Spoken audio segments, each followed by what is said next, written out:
Michael Boyle's StrengthCoach.com presents the Strength Coach Podcast, brought to you by Perform Better, the experts in functional training and rehabilitation. PerformBetter.com. All right, hey everybody, welcome to episode 376 of the Strength Coach Podcast, brought to you by Perform Better, the experts in functional training and rehabilitation. I'm your host, Anthony Renner. The show notes are located at strengthcoachpodcast.com. All right, today on the strengthcoach.com and mbsc.tv Coach's Corner, spoke with Coach Boyle about a couple of articles he has on strengthcoach.com. One was called Don't Get Flatfooted. That's a really interesting kind of shift in some of the things that he's been doing and preparing for the 1 mile run. Also, we talked about a quote from Kurt Hester's book, and it's really kind of about the state of strength and conditioning coaches, and Coach Boyle loves that book, highly recommends it, so we wanted to talk a little bit about it. For the Hit the Gym with the Strength Coach segment today, I have on Clifton Harski. Cliff is the operations officer at Pain Free Performance Specialist Certification. We're going to talk all about athleticism as it relates to general clients and athletes. Why playing a sport is not the answer. A lot of times that's what people say, hey, just play the sport, they'll get athletic. Some ignored athletic qualities. His BA progression, be able, be athletic, and be adaptable. Movement confidence and movement competence. How to progress without going down a rabbit hole. And some examples of progressions. That and so much more coming up from Cliff in a little bit. For the Nominally Maximizing the Member Experience segment with Sumit Seth. Sumi's the founder of Nominally. He's going to talk about the art of the follow-up and communication with both prospects and members, and how automation and communication can revolutionize the process. Guys, the Perform Better Functional Training Summits are coming.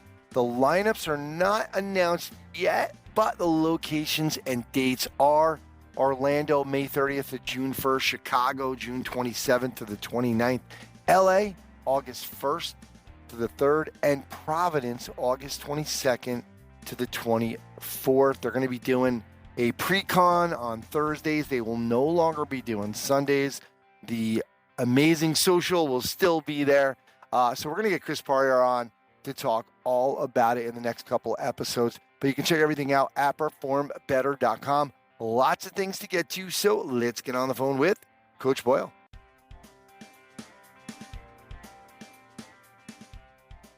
All right, guys, now it's time for the strengthcoach.com and mbsc.tv Coach's Corner with Coach Boyle. Get your strengthcoach.com out for 7 days for free. Go to strengthcoach.com for your 7-day trial. Coach, how you doing? I'm doing great. I'm in Minnesota. It's funny. So yesterday in Minnesota, I think it was 50. Today it is 8. Tomorrow it will be 50 again. I have no idea what's going on with the weather in the world, but it's pretty strange. Yeah, we here in Indy yesterday, I rode my bike in the afternoon. It was close to 70. We might have hit 70. We had this huge storm last night, and then it's 28 feels like 14 because it's so windy. So same thing. Yeah, it's crazy. I do see you are in a hockey, like you're at the background here is all. The background is, I think, is that Tonio? Liz. I think that might be Liz's grandfather. Maybe, I don't know. I'd have to look. I'd have to get back up there and see. And then if you can see Liz and Michaela's jerseys are kind of up there behind my head. Nice. I feel like we're in a hockey museum here. Yeah. Nice. Well, I felt like that was Tonio's. So. Coach, let's talk about your article on strengthcoach.com. Don't get caught flat-footed. And I thought this is interesting. We have Cliff Harski on today, and Cliff is somebody who talks about being athletic and, working different foot positions without getting caught up into, some of the Gary Gray tweaks, right? Because it could be overwhelming. And I really liked this article you had, and it kind of talks about some changes that you guys have made. So can you talk about not getting flat-footed? Yeah. This is one of those, I think, I hate the term paradigm shift sometimes, but I think it really is when Because I think when you look at what you're doing from a training perspective and then ask yourself, why are we always flat footed when that's not what we want to be? Then I have to look at that and think, why are we, right? Like, why are we doing that? And we end up in a situation where I can't really come up with the why for why we are always flat footed when we're always telling everybody kind of, wait on the balls of your feet. We were talking about Bill Knowles yesterday at the staff meeting, and Bill must have said credit card to the point where it was starting to annoy me.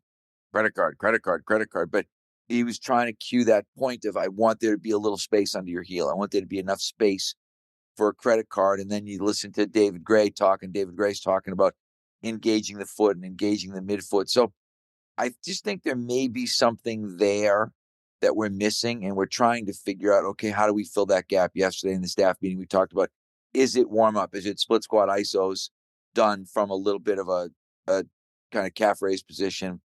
Is it, I'd put in, and I think I mentioned this before, but during the winter when I had Mark and his friends, we did some squats on our toes in the warm up, and then we did some for lack of a I won't use the right, well, actually I will. Shit squats is what people call them, where you basically are, kind of down in the bottom of the squat, and then you toe raise from there, kind of a soleus calf raise. And just starting to throw a little bit of that stuff in and think, okay, let's be a little more engaged on our feet and let's not be so flat footed. Yeah, I had been wearing some shoes I probably would not normally wear because I was going to the gym, working at the gym and on my feet a lot. And so I did a like a metabolic test for VO2 max, and I kind of ran that week a little bit. I don't really run, but it was just the final nail in the coffin, and I ended up with plantar fasciitis. And so I worked through it, and now I'm back to like the way I always thought of.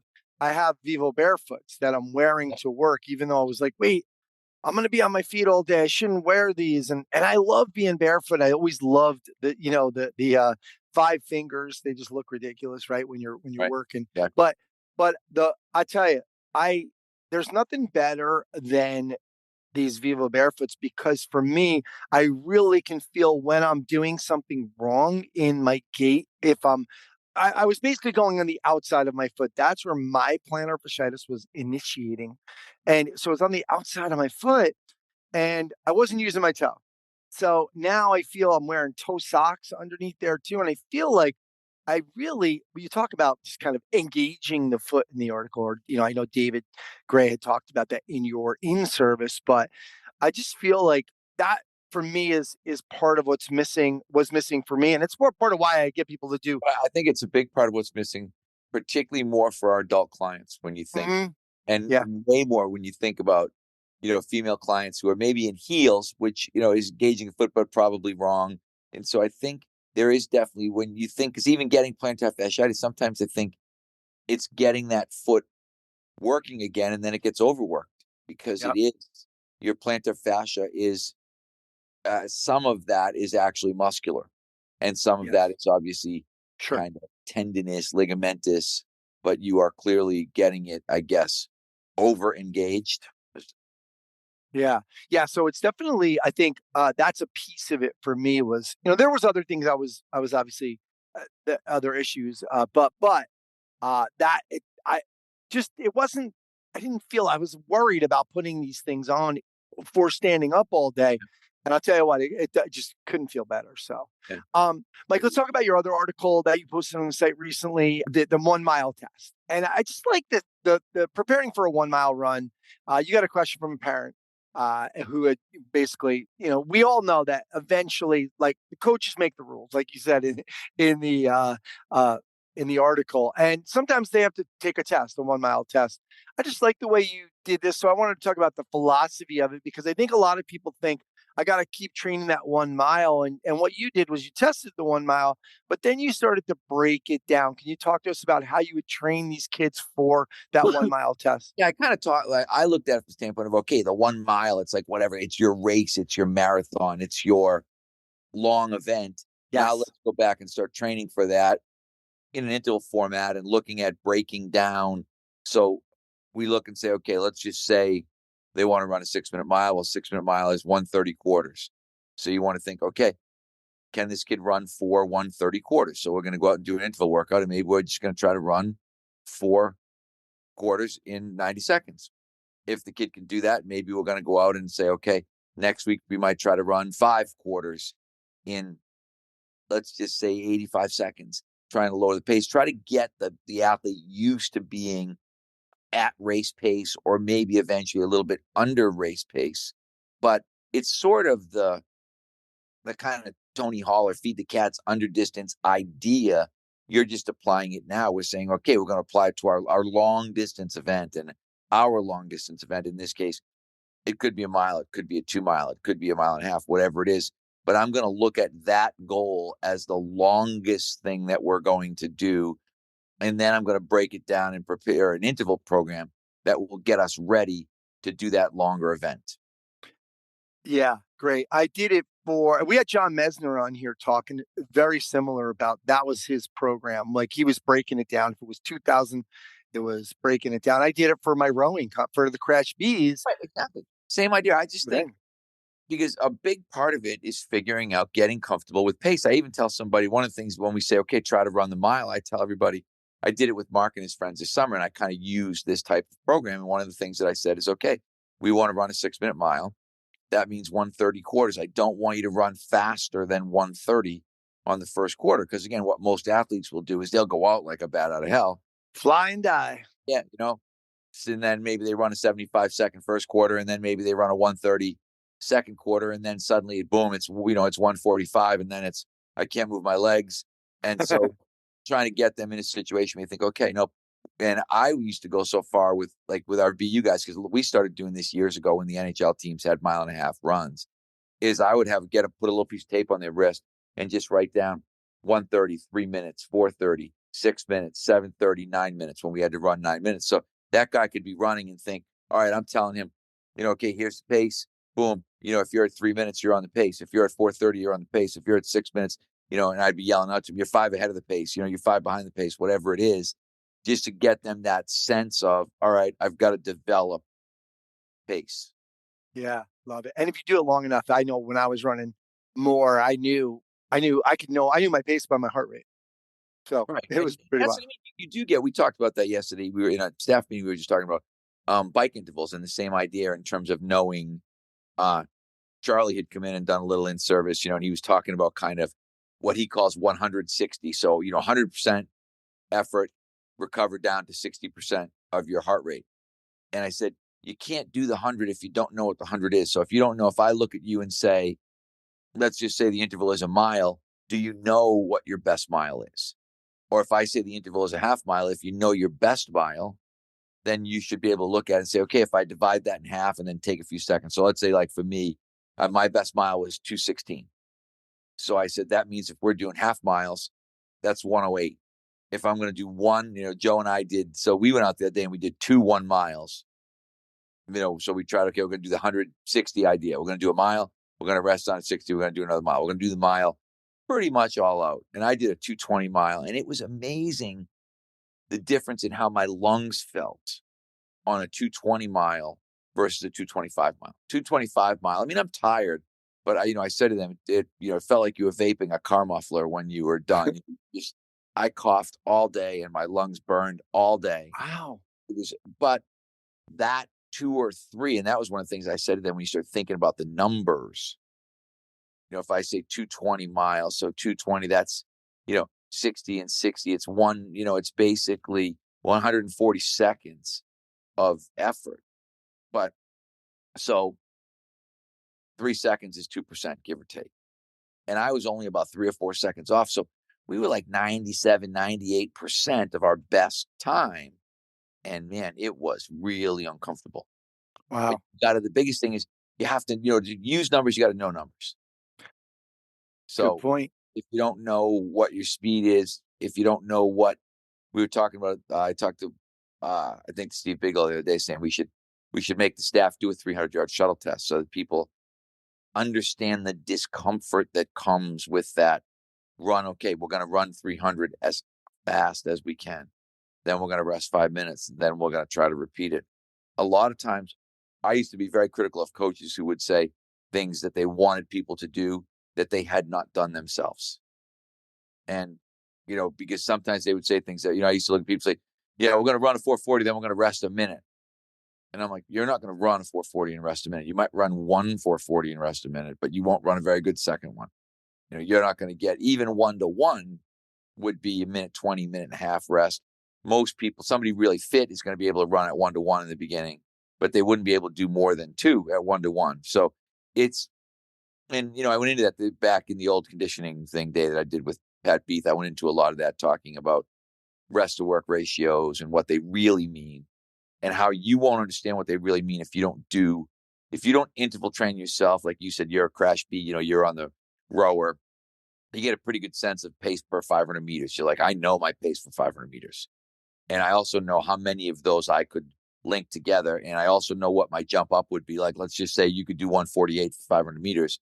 If I said, okay, we're going to do 2,000 meters, you're like, I'm going to probably have to drop in around 152, 155 to be able to hope to repeat that 4 consecutive times, basically, is what you're doing. So yeah, I just think there's a lot to interval training that people who don't interval train will not understand. Yeah, and you're right. When you reverse engineer that goal, my goal in my third one was to break a 7-minute 2,000 meter. So I knew that's a 145 pace. Right. So I knew, okay, this is my guideline. Right. And okay, I got to be 145. Yep. And then I got to be 330. Right. And you just know it. Okay, 5:15, 7 minutes. Like you're looking at it and you know exactly where you are. And you probably pretty much, and that's how you also start to develop an idea of what your anaerobic threshold heart rate is, because that's right about where you're going to be. If you can hold that pace, you're going to be right at threshold or slightly above. But all this stuff is stuff that I think you learn a lot about interval training by doing interval training. Yeah. Good segue into I forgot his name right now. Is it Zach Deschamps? Oh, the book Rants of a Strength Coach? No, Kurt Hester. Kurt Hester, sorry. Most strength coaches only feel comfortable in the weight room. The average assistant strength coach cannot teach or perform basic movement modalities. When it comes to speed, COD, or skill acquisition, these guys are, to say the least, inadequate. Because the word strength is in our moniker and the highest percentage of strength coaches only feel comfortable in the weight room, most programs emphasize only strength and or conditioning. Anything else program is just window dressed as speed, COD, or skill acquisition. Coach, why did this resonate with you?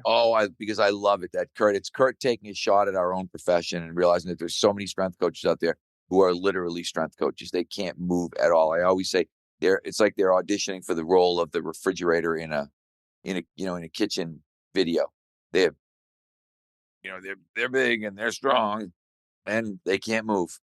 And we talked about this yesterday. I did a webinar for Les Spellman yesterday, and I talked about the idea that we want people that can move. I want athletic strength coaches. I want strength coaches that can demonstrate everything. I want you to be able to clean, squat, do a chin up, but be able to do change of direction drills, be able to demonstrate sprint drills, be able to demonstrate plyos.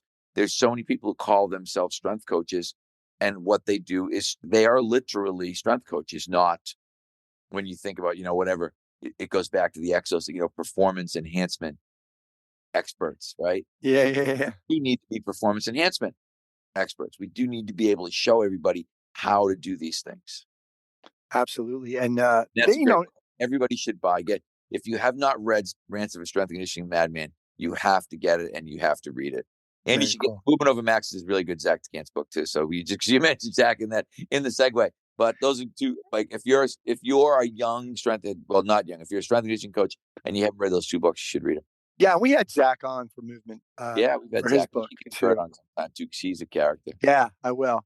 Coach, we made it without your no battery crash breaking down. So good stuff. Well, thank you very much for doing this, and we'll talk to you next time. Thank you. You're the best.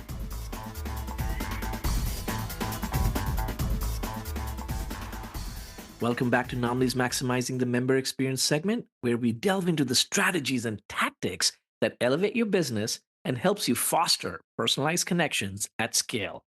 Today, we're tackling a crucial aspect of gym management, the art of follow-up and communication with both prospects and members. Plus, We'll explore how automation and communication can revolutionize this process. So let's get started. We all know the fitness journey is personal and often challenging. As gym owners, our role in supporting and engaging with our members and potential members is vital. And the cornerstone of the support? Consistent and thoughtful communication. Let's talk about prospects first. They're at a crucial decision making stage. Regular follow ups through text or emails can be the gentle nudge they need. It shows that we care and are keen on supporting their fitness journey. But this is not just about sending a barrage of messages, it's about timely, relevant, and personalized communication that resonates with their specific needs and interest. These individuals are at a crossroad, deciding if your gym is the right fit for them. This stage is critical. It's where the first impressions are made and decisions are influenced.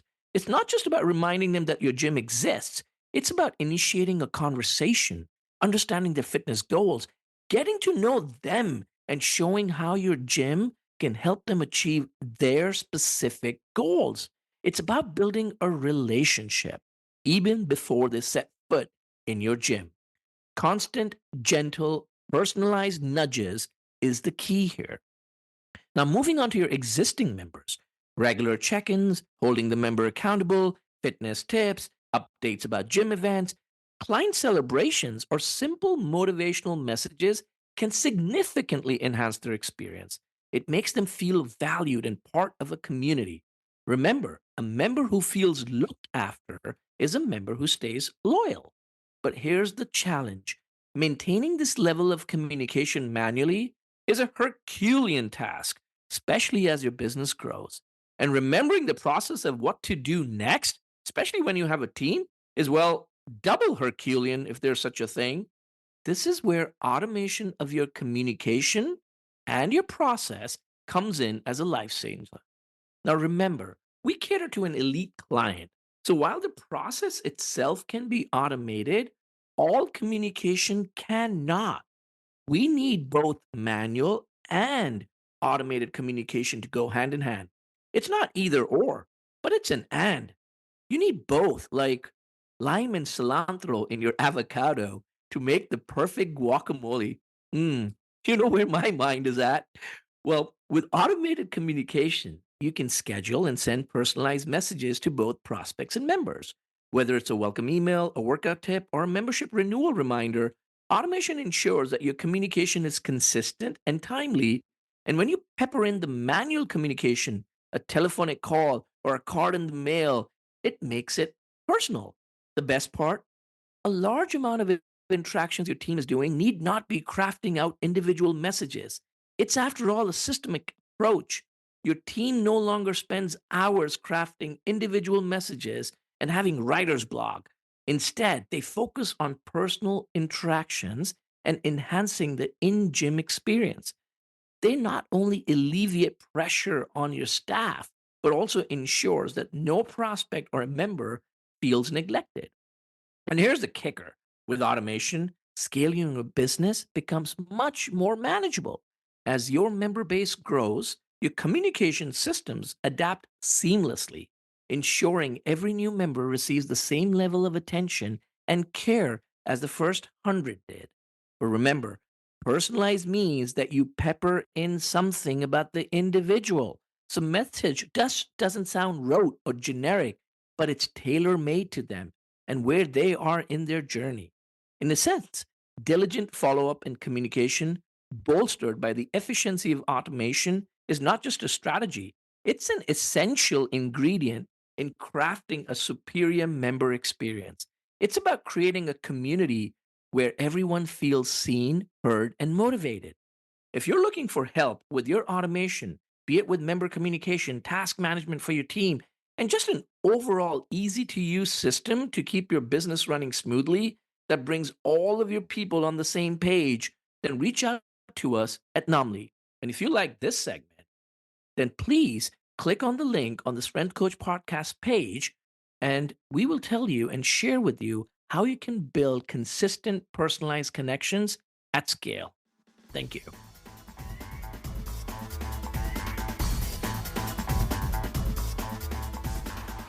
All right, guys, now time for the Hit the Gym with a Strength Coach. Today I have on Clifton Harski. He's worked in fitness for 23 years now. He's taught over 450 certs and workshops to over 10,000 trainers. I was one of them back in the day when he was doing the MoveNat certification. I took that in New York City. Mark Fisher was actually in that with me.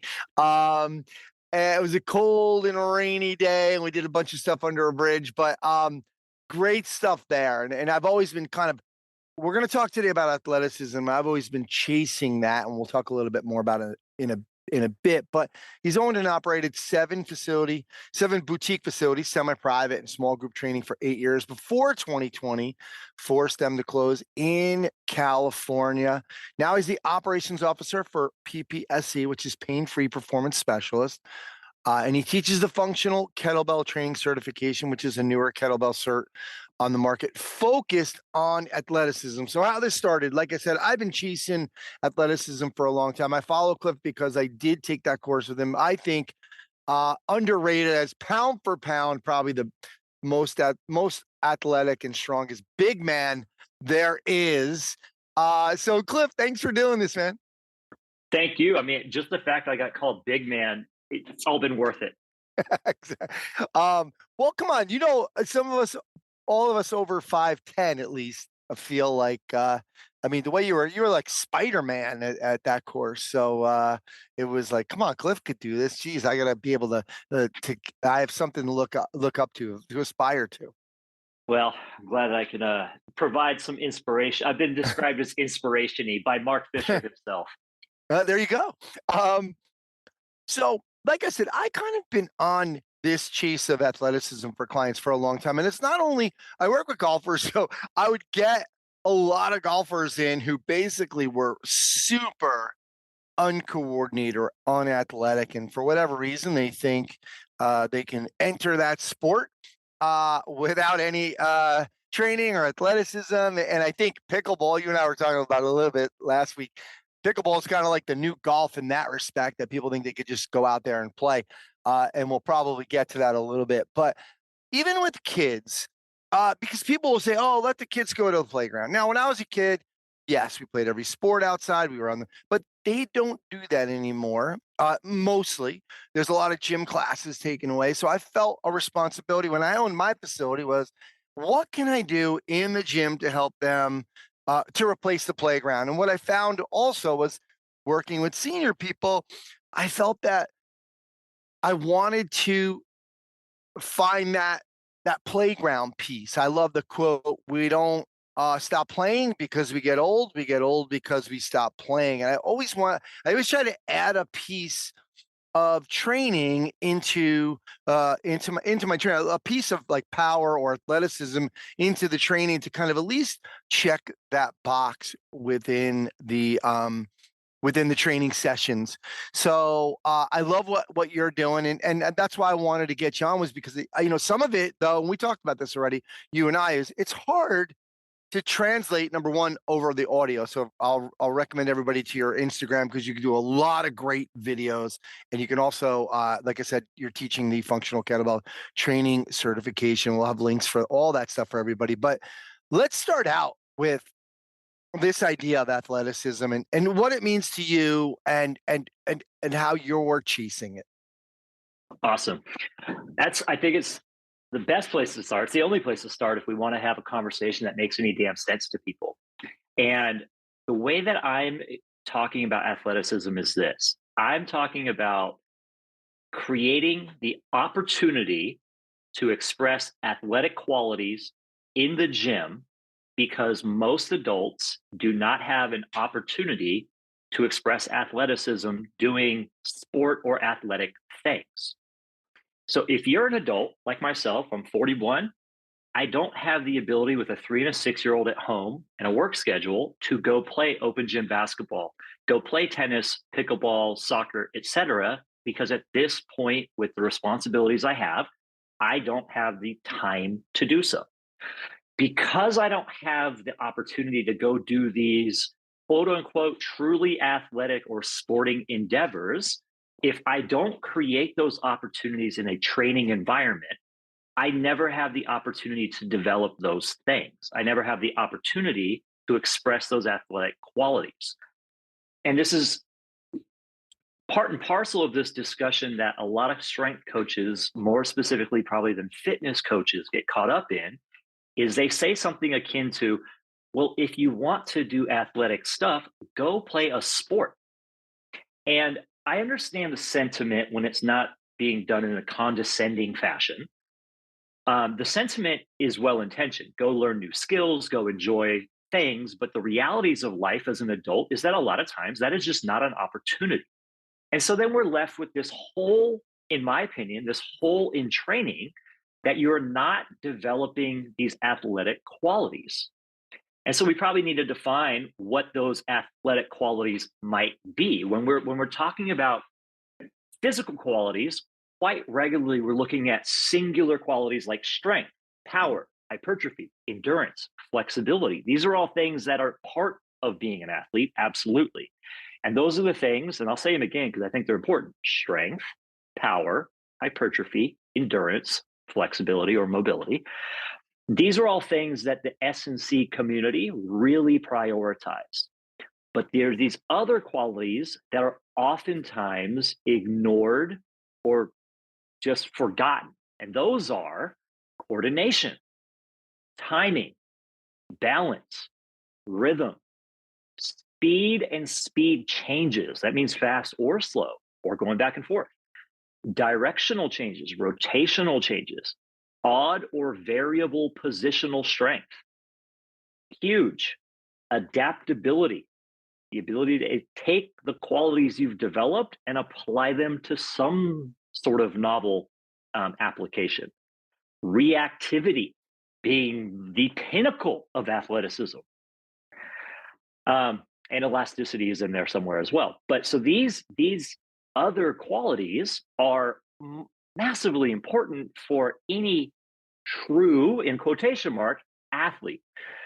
Because when I'm saying true athlete, I just mean you're using these qualities. You're not just going heavy. You're not just going for a long time. You're not a singular quality athlete. So to diminish those athletes, but when we are saying be athletic, it means you could do a bunch of stuff, right? You know it when you see it. And that's a long way of defining what it is I'm talking about when I say training athletically. I kind of comically think it's almost recapturing to an extent the original intent of the idea of functional training, right? And unfortunately, the term functional carries a stank on it, which I find to be rather annoying because it doesn't need to have a stank on it.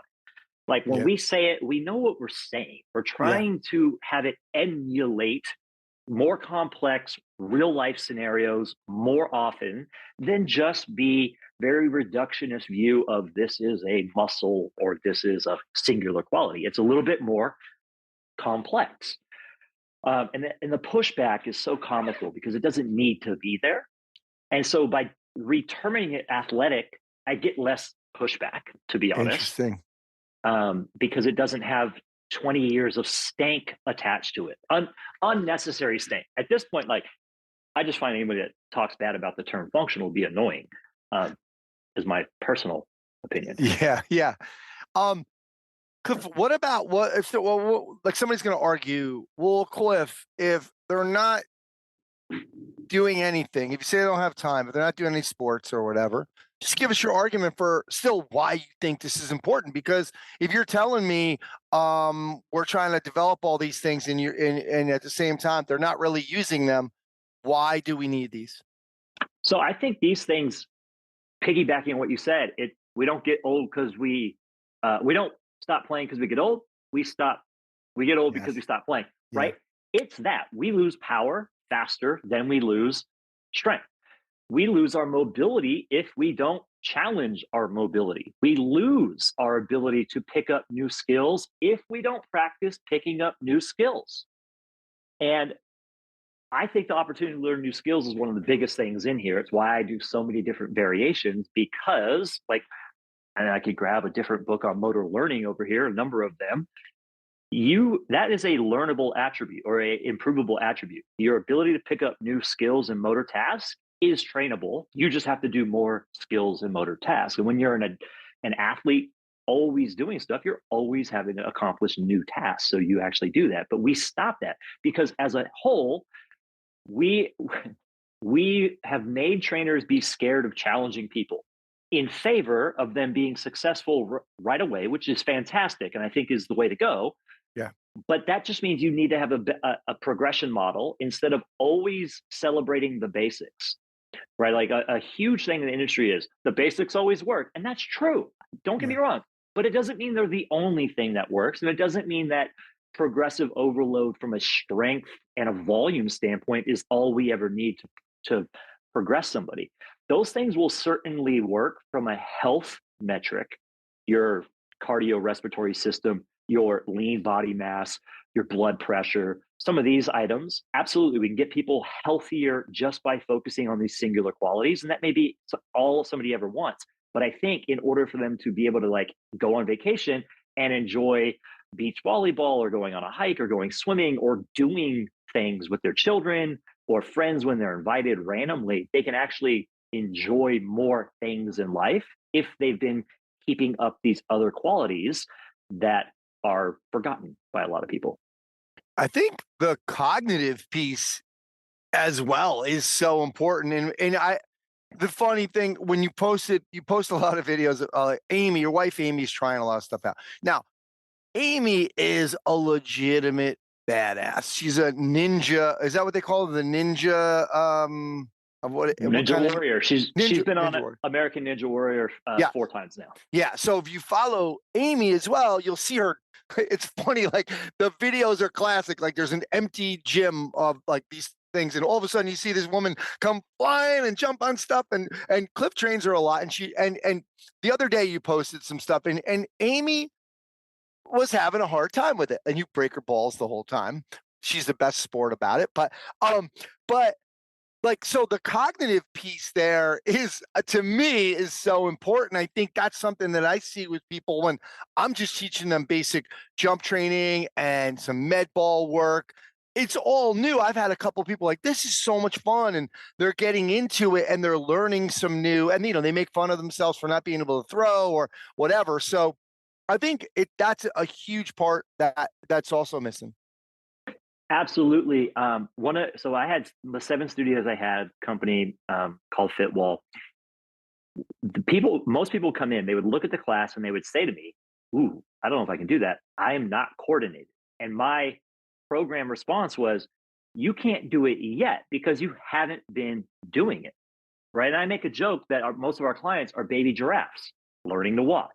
Right. Like it's adorbs, and it's better than saying a motor moron. Much nicer. And so I always have to give a caveat that I'm not a knucklehead. And when I get someone that's new coming in, I'm not gonna be like, all right, let's do hand switch, kettlebell, hop, skippity, doodah, jump snatches. No, we follow a very specific progression with clients. And that is, first we do what I call, it's the BA progression. Be able, do the fundamentals. This looks like bilateral stances, largely sagittal, largely even loads, mostly one quality at a time that we're looking for. Once they're established that they can do those things, then we progress to be athletic. And all I mean by athletic is you're managing more total stuff. A good example, a goblet squat in a bilateral stance is be able. If I simply move the kettlebell or dumbbell to one side or sandbag on a shoulder, now I have to manage anti-flexion, anti-rotation, and that to me is on a sliding scale more athletic. If then I was to take my stance and stagger it, and now it's it's weird stance, then it's a little funkier, so it's more athletic.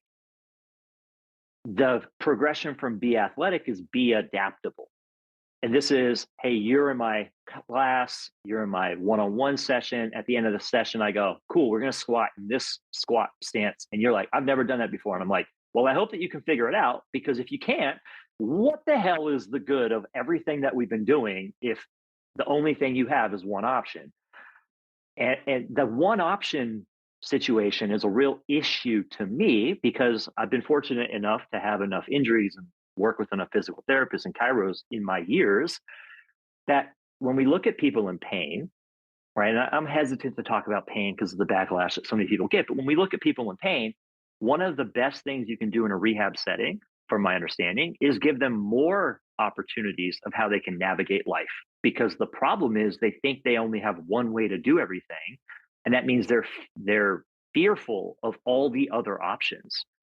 And there's a similar thing for me with movement options. If you have taught yourself there's only one way to squat, there's only one way to deadlift, there's only one way to lunge, well, then when you get outside of that, you kind of go to pieces. And that's not adaptable at all. And so for me, we are able first, then athletic, and eventually adaptable.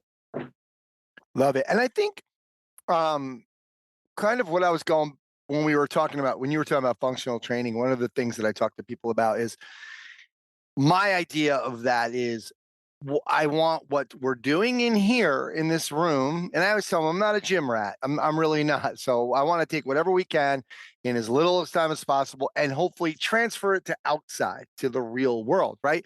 And I think with some of the stuff that I watch, and this is why I'm kind of fascinated by some of your stuff and getting in these different positions, is that when they do go home and when they do grab something from the trunk, they are in those different positions that they've already trained or on some level, not exactly, but they've had these different stances with rotation and turning and longer lever arms, etc. Would you say that's a piece of what you're training when you're teaching people these things? Yes, absolutely. I want them I stole this from one of our instructors. My goal in training is that they develop both movement confidence and movement competence.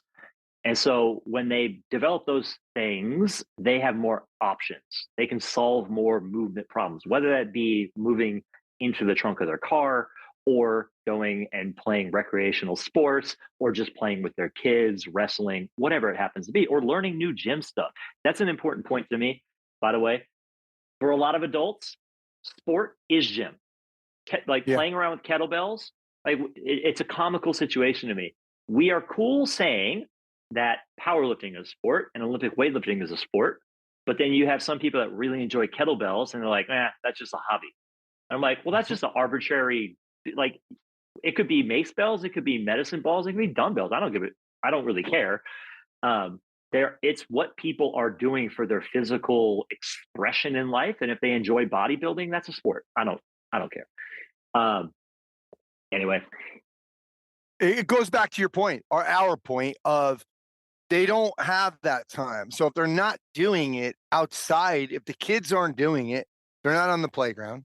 If the adults are not going out and playing even pickleball or golf or anything, and that is their time to be athletic. That's why for me, I do like to check those boxes. So, so let's talk a little bit about, because if I look at your stuff just online, Instagram, I'm gonna say, whoa, that's for athletes. It's super hard. There's a lot of positions I'm scared to bring them in. They don't know that, you just told us we're gonna have the BA progression, right? Be able, be athletic, and then be adaptable. So talk to me about how training athletes and general population, is it the same? Is it the same foundation? Is it just quicker with athletes? Or talk to me about how you work with athletes in general pop from a different perspective. I will be very forthright in saying that I don't have a huge history of training higher level athletes. I get a lot of weekend warriors. I get a lot of washed up athletes like myself that are still working out. Yeah. My forte is Gen Pop. Now, with that being said, I talk with a lot of S&C coaches that are high level. And I think the difference is this: when you're an active competitive athlete, you are getting athletic stimuli. You're getting those challenges in your sport, in your practice. And so the weight room becomes a place to develop singular qualities that might be deficient for you as an individual. So if you are a weak athlete, if I get you stronger, that generally works out fairly well. If you're a slow athlete and I get you quicker, that generally works out well. If you're a general population person, Um, everything works. Literally everything works, right? We need all of it. And so what ends up happening is a lot of people look at these S&C coaches that say, don't do things that look like sport because you're already doing it in sport. Just do the basics. And that's fine and great advice for the athlete because they're getting the overload of the athletic qualities in their sport. But I'm not getting those qualities. So for me, when I'm creating my program or ex athletes or weekend warriors, I need to create those stimulus as part of their training session because otherwise they would never have it. So you get these, a lot of times you get fitness people that are trying to emulate high level S&C people, and they fail to recognize that they are actually serving two different populations.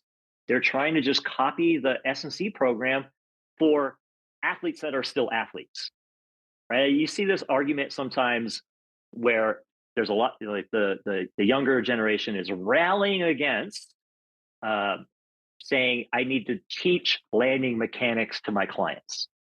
They're like, that's stupid. Look at sport, they land crazy. And I'm like, actually, you know what? I agree with you. Your collegiate basketball players, teaching them perfect landing mechanics doesn't make any sense because it's not loaded with enough intensity to drive any stimulus that's meaningful compared to what they are otherwise getting. So it's a waste of their time. Yeah. But for Susan, accounting Susan, mother of three that hasn't worked out in 12 years, that I'm managing her types of landings and she lands like crap jumping in place, I do need to teach her landing mechanics. And so you've got this argument, or this not even argument, just this missing communication from fitness coaches and S&C coaches. You could throw in one more level of intricacy, which is coaches that are often, and personal trainers that are oftentimes just talking to each other about what we can do. And we have to acknowledge that we've been in it being fit and active much more than our clients are. And so we aren't taking into account the population, the demographic that we're talking about. And that's why I try to be really clear. This is athletics for people that otherwise are not getting that stimulus. Awesome. So talk to us now, and we originally in our original conversation about doing this, one of my concerns with some of this stuff is, from my perspective, not my concern with my client, but so when I was looking at a lot of the Gary Gray stuff back in the day, I was really confused and overwhelmed because there's so many, I think he called them tweaks actually. So it was really hard for me and my brain to kind of get, and then when I went to go see Todd Wright, he kind of put things into perspective from that system. And I was able to take some really good stuff away from that through Todd Wright's work. So you and I talked, this looks like we could go down a rabbit hole of positions and positions with our feet, positions with our hands, our upper body. Talk to me about how do we start out building this piece, what we need to do, and how we progress and where we end up with this system. So the way that I'm looking at it would be slightly different for upper body and lower body. Really, the fundamentals is pretty common through very many different systems. It's the PPSC model, which will sound familiar: squat, hinge, lunge, push, pull, carry. You've got, that's very similar to Paul Chek's primal movements. It's very similar to a bunch of different people cut things up like this, right? To your point, when Gary is talking about it could be all these tweaks, and now you've got infinite number of ways that you could do things. Technically, he's right. Sure. But that is very difficult for us to conceptualize and make it applicable. And so when we chop things up, like all we're ever doing is some sort of reductionist model of what movement could be and bucketing them so that we can look at it in a week's time frame and say, am I hitting all these buckets within this week? And the way that I'm looking at it, it just follows that be able, be athletic, be adaptable. And so be able, it's all very sagittal. It starts to be athletic when I start stepping sideways. It starts to be a little bit more adaptable when I start hitting the 45-degree angles.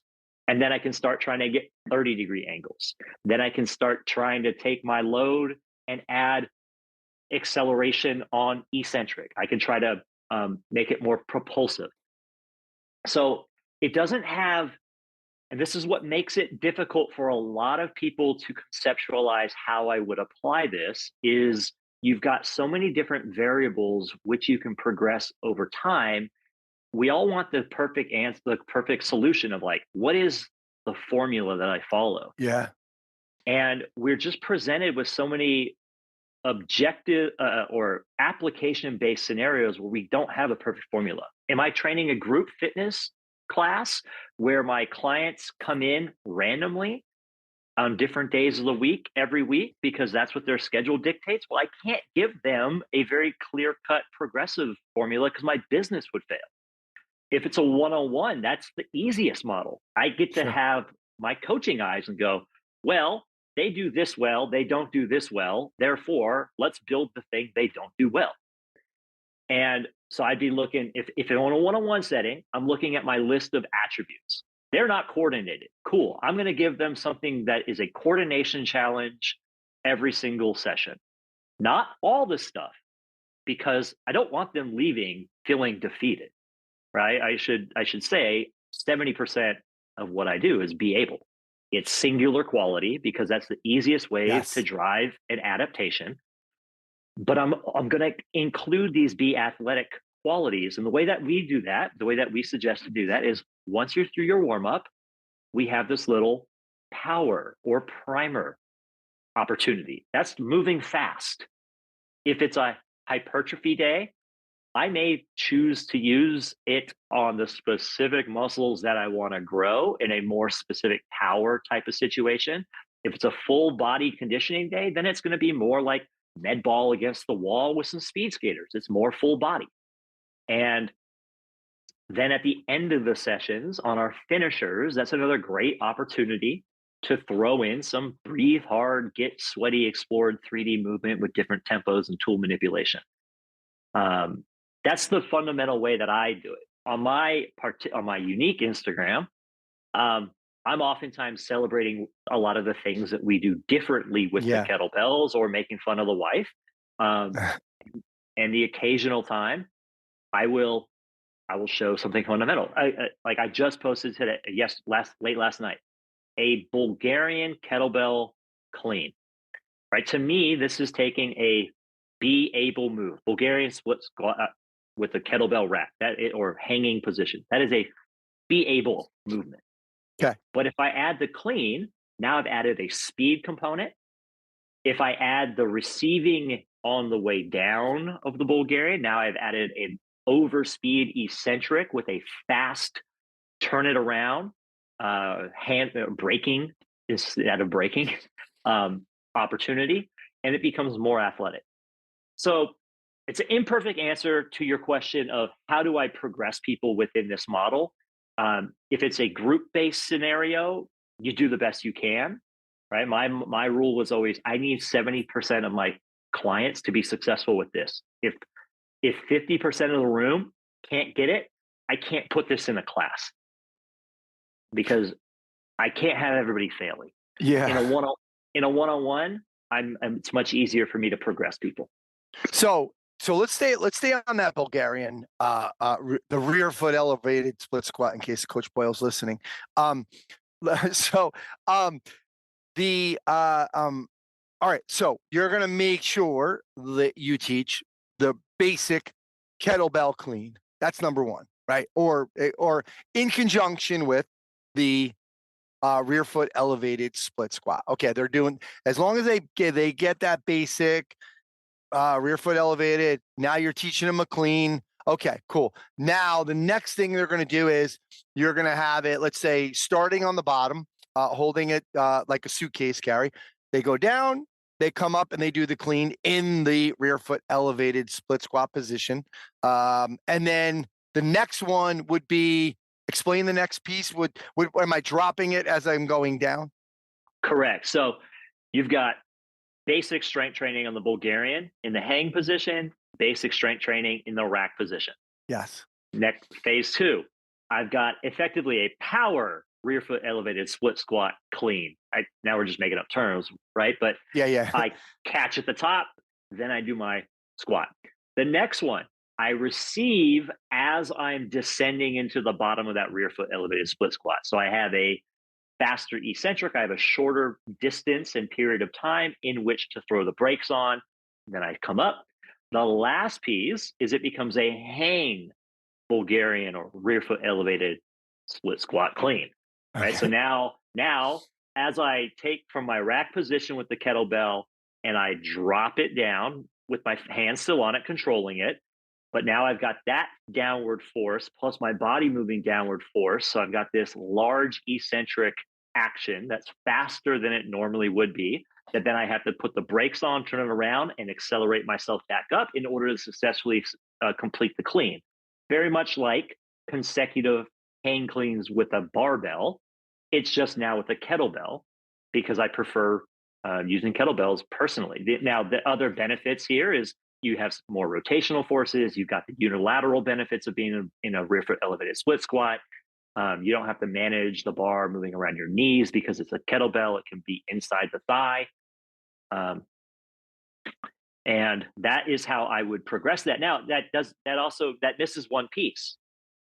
Normally, the be able Bulgarian split squat strengthening drill is happening while I'm teaching how to kettlebell clean, not in the Bulgarian split squat position. Of course. Yeah. Right. So concurrently, it'd be like, oh, here's a bilateral stance kettlebell clean. Now let's go to a kickstand stance bilateral clean. Okay, cool. Now we can prop this back foot up. And so that gives me what? Minimum 4 weeks of progressions that are built in there. And that's if I'm gently progressing every single week with a client, if they're doing that every Monday, so to speak. Yeah. And I love that. Maybe we'll get to the Turkish get up in a little bit.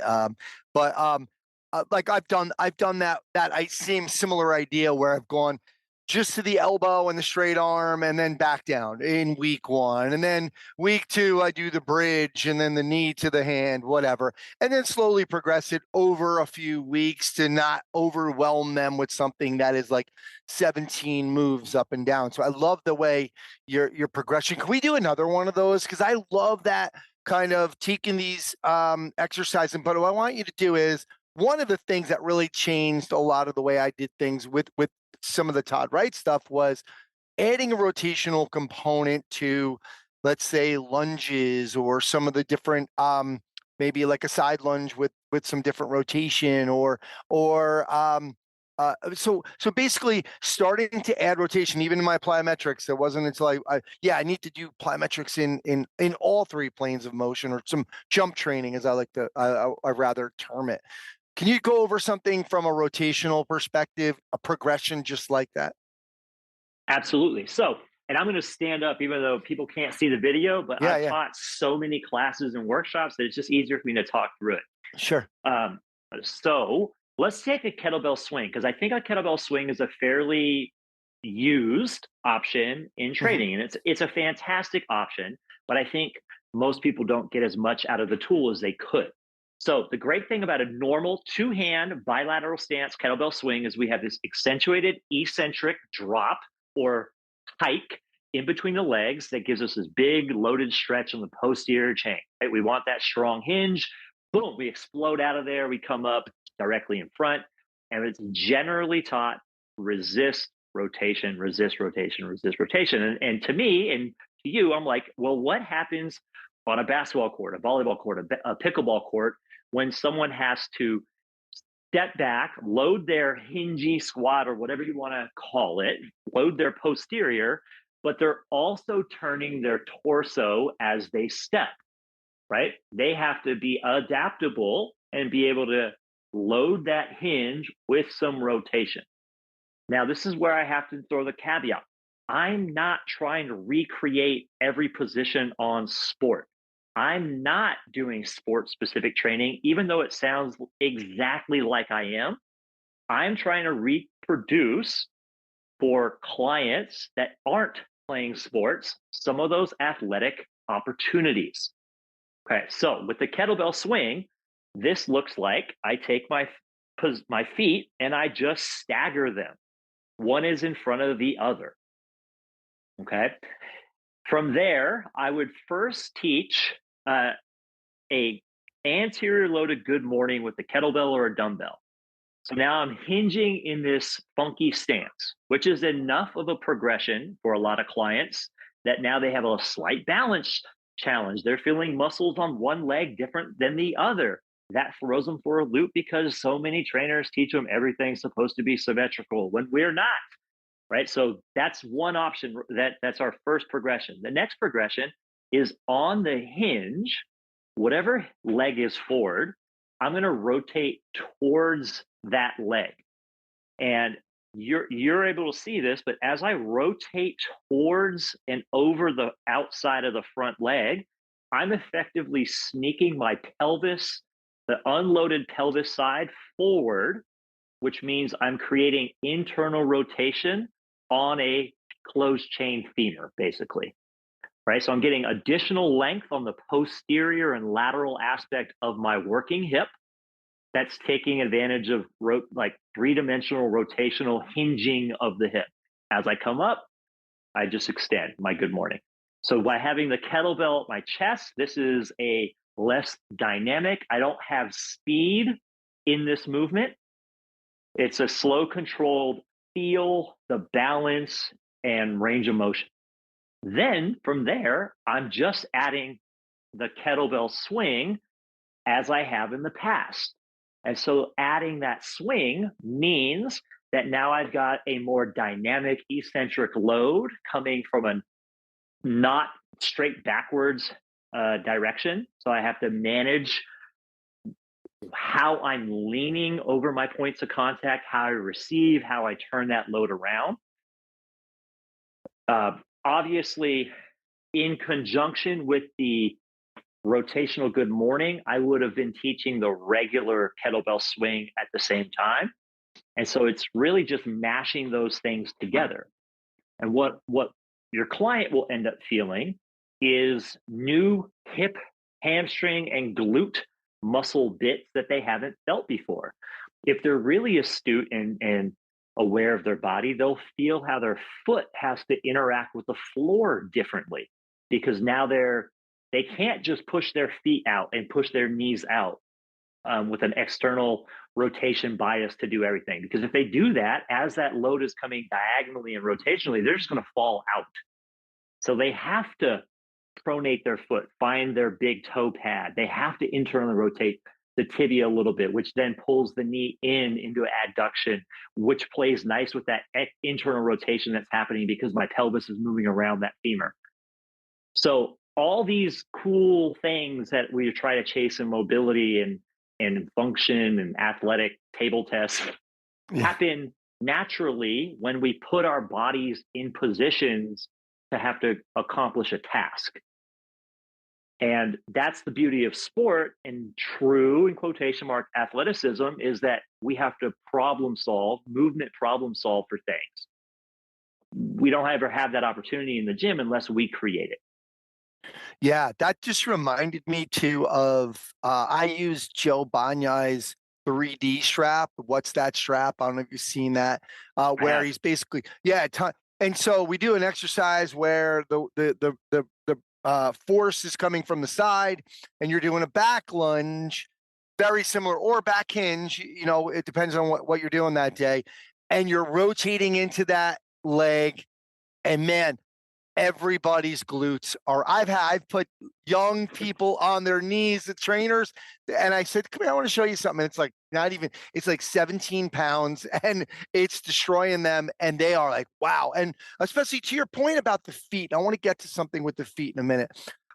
With golfers, I want them to think about foot pressure on that right foot if they're a right-handed golfer on the inside of the foot, because in the backswing, we want to create that stable lower body and have that pelvic rotate around as they rotate their upper body. And I find that something like that automatically teaches it exactly what you were showing. I will tell everybody, I am going to make that, what Cliff just did, a YouTube video as well for us to and I'm going to post it in the show notes. So great example. Could love it. again, understanding that you taught the swing already, you taught you're working on single leg stuff. You taught that good morning. It's not just, hey, let's get into this in this one session. So, love it. Well, the piece that you started that you were alluding to, and I think it's where you were going to go with the question. Maybe I might Yeah. just be putting words in your mouth. When you talk about that 3D strap and how it loads rotation, whenever I used to categorize single leg work as step, and the connotation behind my word selection there is that when we're doing single leg stuff, usually it's because we're moving across land, right? Yeah. We're actually going somewhere. And when we go somewhere, the way that our foot interacts with the floor is completely different than when we're just statically moving up and down, right? When we're moving up and down, you have a full foot pressure and you're driving through your heel a lot of the time because you're not going anywhere. But when you're moving sideways, you're either inside edge or you're outside edge based on where you're going. When you're moving forward, you're never pushing through your heel, you're pushing through the ball of your foot. And what you'll see with a lot of people, and I've been fortunate enough to have enough really good, strong personal trainers and athletes come to whether it be classes I teach or kettlebell stuff that are incredibly strong when they're not moving anywhere. But their ability to take their force creation potential and apply it directionally is not terribly good because the strategy they employ is the strategy they developed with flat feet through the heels with their knees out. And that is not how we move.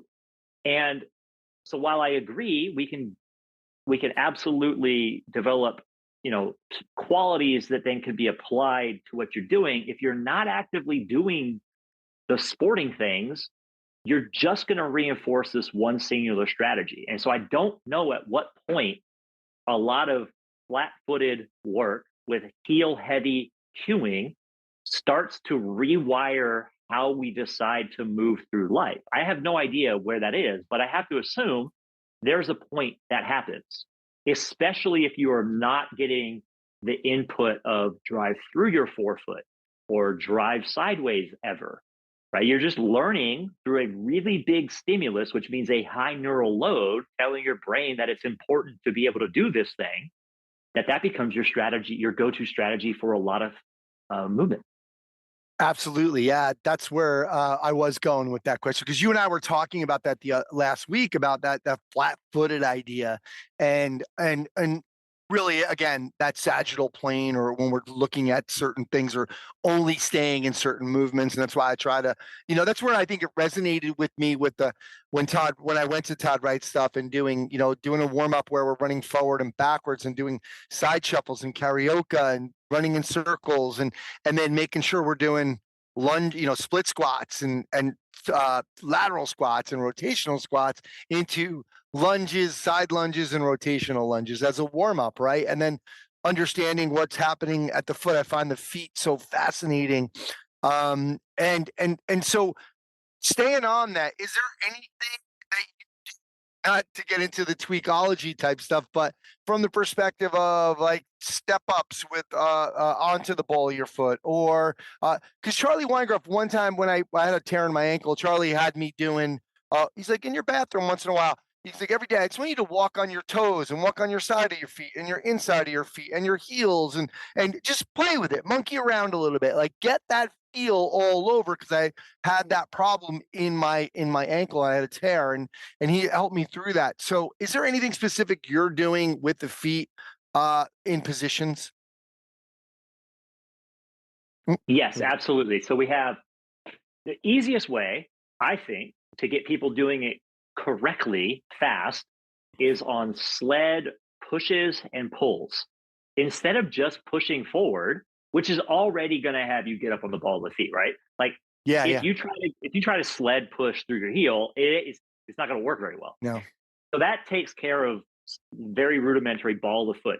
And I love task-based drills that don't require a bunch of verbal coach or verbal cueing. The cool way that people say this is constraint-based approach, and I'm just like, no, solve the problem. All right.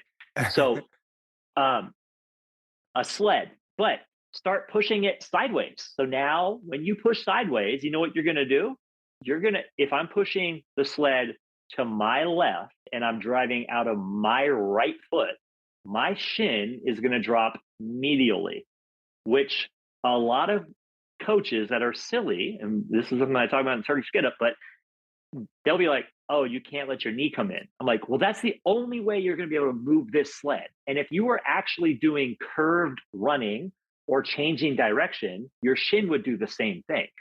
Generally speaking, your shin is kind of pointing where you're going to go, at least in acceleration. Mm-hmm. And so pushing sideways, pushing backwards, rotating around while you're moving the sled. That's the easiest option for most people to get some different foot pressure stuff. Option number 2, your lunges. Load them with a low cable instead of dumbbells. I call dumbbell and static weight that you hold enhanced gravity. That's all you're doing. You're just enhancing the vertical forces down if you're holding it still. But if I have a low anchor on a reverse lunge and the low anchor is behind me, now it's trying to pull me down and back, but I'm trying to stand up and forward. So it perfectly matches the movement that I'm doing. But what you'll find is you have to bite the floor with your foot and pull yourself forward. Whereas if you're just holding dumbbells, what you have to do is just drive your foot down. And I'm not saying one is better than the other. I'm simply saying they are different. The coordination, intramuscular coordination of how you have to accomplish a task is different. And so whether that's useful or not is up for debate. I think it's useful. If you're going to go lateral lunge, hold the strap in your elbow pit on your right elbow, step to the right, load your right leg against the cable, and then push up and away. Right. So now you're moving against the resistance. Where you're going is being resisted instead of just holding enhanced gravity. That's going to change the shape that you do this. Traditionally, in a lateral lunge, people have their toe pointed out, their knee tracks their toe, and it's very adductor biased and very quad biased. But if you actually are pushing away and you want to be good at it and you want to be heavy, you have to figure out how to wedge your body to move where you're going. So most people will adopt the toe forward, knee over toes still, but now they have a shin pointed in because that lets them get into their hip more and actually change direction. Otherwise, they can't do much weight. So they have to figure it out. So resisting your lunges with a low load cable against where you're going is a great way to start having your feet interact with the floor in a different way. So, okay. Sorry. The accentuated version of that is what we did with the rotational kettlebell swing. So the kettlebell being swung at different angles is simply adding some horizontal force into the load instead of having it just be gravity down. And so when I have a horizontal force coming in, I need to have my points of contact and the shin angled and body angled in a way to receive that load and change the direction. The reason it's a progression is now it's fast, right? And the best way to change direction, like if you watch someone doing a shuttle drill, they are not vertical torsoed before they change direction. They drop their torso and everything is pointing where they're going to go, because now they just have to push and gravity is assisting them. So they have to have the body awareness of how to align themselves. But if you watch people that are only lifting weights, they just try to stay upright with everything and they can't change direction. This is why I think it's a reason that they can trip and fall. And they don't apply force any other way than straight down very well. I love it. Even more reason why now I'm loving that 3D strap. Can you just tell me, we'll go back to the back lunge. Where are you holding the cable? So a couple of options for you. If I'm facing this way, the cable would be behind me on the floor, behind my heels. Mm-hmm. So I can hold 2 cables, so it's a symmetrical load. That's the easiest way to start. I can hold 1 cable at a side. That adds a anti-rotation element to it. If I have a belt harness, I could do that. A shoulder harness, that would work. Yeah. So there's depending on what your straps are and your connection points, you can figure out how you want to hold it. Yeah. Okay, cool. Because I was thinking of the strap, and like Joe's, that strap is kind of a big loop. So you could put it around your waist, but you could also put it on around each shoulder to get that rotation. And then you could start adding stuff from there. Good stuff. I love I love kind of adding a lot of these little things to the basic progressions, and I think I've seen some, even with the work that I've done with that strap on some people has really been a game changer. And I think people understand, they do a regular lunge, fine, they're used to that, but then when you add some of these things, it kind of wakes a lot of things up, and it, from my perspective, it makes them feel like they're doing a lot more too, which I think is important to have them to kind of keep coming back into the gym. Yeah, it's just the ability, and I'm drawing a blank right now on what he called it. Brookfield that started battling ropes, and then he had his big keg. He used to talk about how the keg, when you're wrestling that thing, it helps also teach ground reactive forces and how you have to move your body to not let this keg knock you around. And to me, when you're training with cables, it does a very similar thing, because you don't just have this very predictable line of force that's straight down. You have, horizontal bits. When you add the strap around your body and that rotational element, that's a whole nother thing that you've got to be managing the entire time. The reason I got excited about this is I had no option. When I started my FitWall, I wasn't the owner. They said, these are the tools you have. You have bands and you can change the pulley point. And I was like, well, I got to load these people to get them stronger. So let's figure out what we can do. And all that I saw was people get better at balance and better at picking things up faster than I had before using traditional dumbbells, barbells, etc. And I was like, oh, I wonder if there's anything to this. And over the 7 years of having like 2,000 clients per month that I was programming for, watching them improve on so many different things and get stronger than I ever thought they would, I was like, there must be something here. Yeah, awesome. I want to finish up with the Turkish getup, because I've always loved that, and I've always kind of taken it for what it's worth. I haven't thought of it as the be all end all, which I think, we've seen those arguments. I think when you posted what you were doing, you're going to get a lot of pushback, right? Because people get hurt when you're mad at their favorite exercise, and so I personally love the idea and again, it's the lens I'm looking through. I'm working usually with older people. I love this idea of being on the floor and getting up, coming back down, getting back up. I don't use it as a strength exercise. I use it as, I think there's a lot of things happening there, a lot of great mobility work there. Can you talk about your thoughts on the overhype of the get up, or where you find it useful? So the Turkish get up is a good drill. Let me just get that out of the way. It's obviously a very good drill. It does a lot of things pretty well, but it doesn't do any one thing very well except for shoulder stability. Yeah. So if you wanted it to be shoulder stability, well, you could just pick something like a windmill that is significantly more straightforward on how to teach than a 17-step exercise.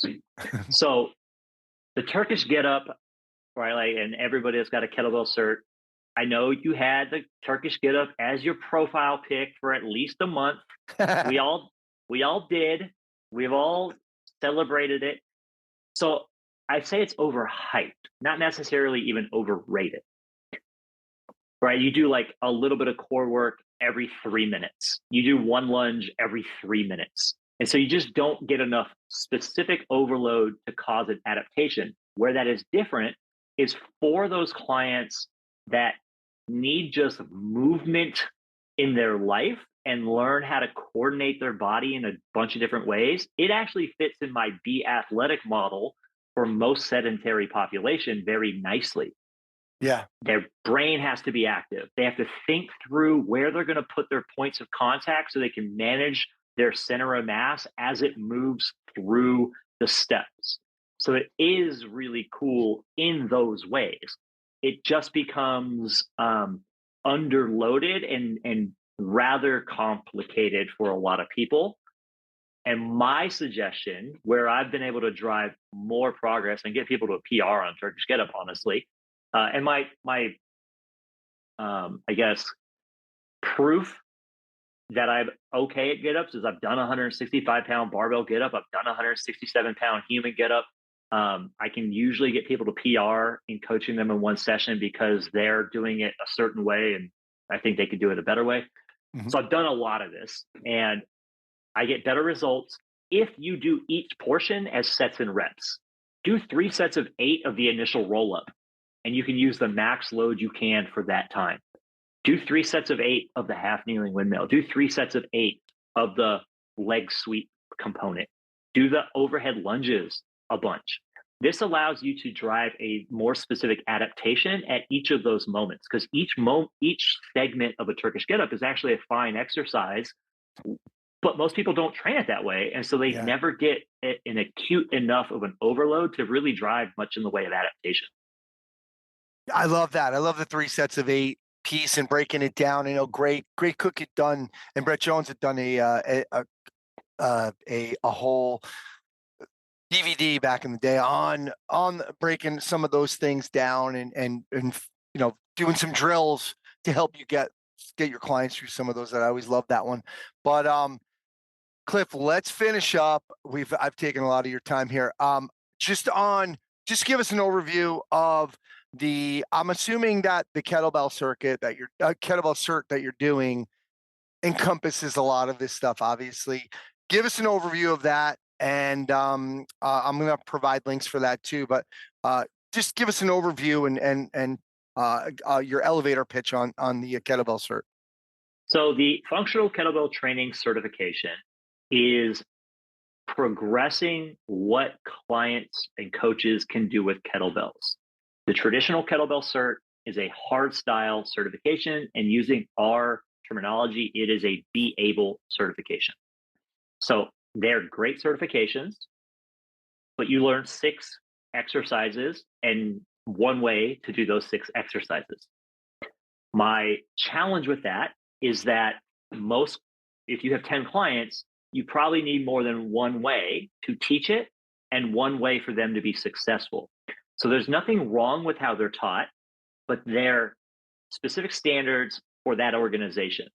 What we try to teach is that here are a multiple number of ways to be successful in a swing so that more people can get the benefits of the over speed eccentric in a swing, respecting their own body shape, injury history, and movement capabilities.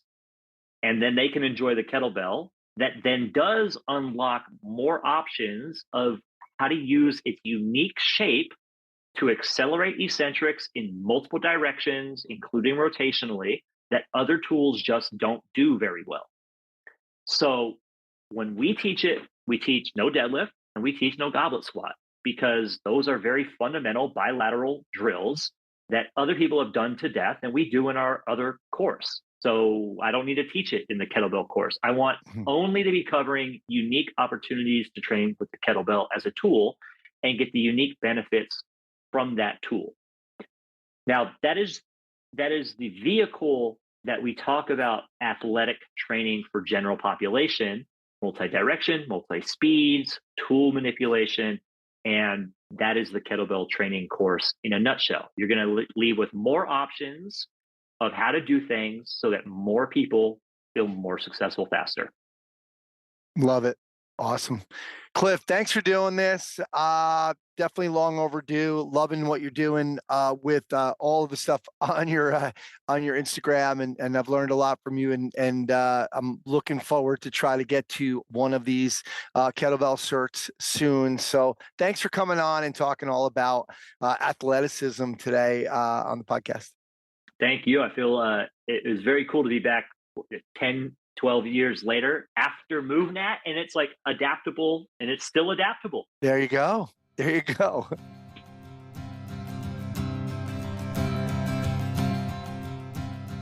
All right, that's going to do it for episode 376 of the Strength Coach Podcast. Guys, the show notes are located at strengthcoachpodcast.com. Don't forget, try the new strengthcoach.com out for 7 days for free. Go to strengthcoach.com for your trial. Special thanks to Chris Poirier and the folks over at Perform Better. Don't forget the summits are coming. The lineups are not out, but the dates and locations are Orlando, May 30th to June 1st, Chicago, June 27th to the 29th, LA, August 1st to the 3rd, and Providence, August 22nd to the 24th. They're going to be doing a pre-con on Thursdays, and there will be no more Sundays, but all the details are coming. Check it out at performbetter.com. Thanks to Coach Boyle and Clifton Harski for sharing their insights and philosophies into the world of strength and conditioning, performance enhancement, and athleticism. Thanks to Sumit Seth and NAMI helping build relationships through personalized communication so your members stay longer and pay longer. Guys, check out the show notes. There's a link under the NAMI section, and they're going to give you the NAMI free Fitness Business Boost Bundle. It's 3 gifts for you, completely free.